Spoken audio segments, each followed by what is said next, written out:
नमस्कार दोस्तों, राजस्थान कर्मचारी चयन बोर्ड की तरफ से एक बहुत ही इम्पोर्टेंट न्यूज़ आप सभी के सामने निकल कर आ रही है।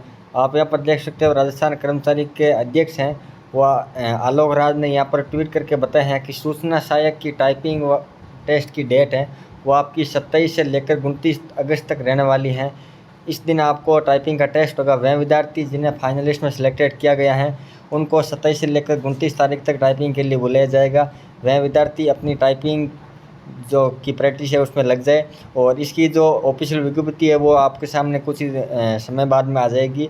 और अपनी जो तैयारी है वो अवश्य रूप से अच्छी रखे। धन्यवाद।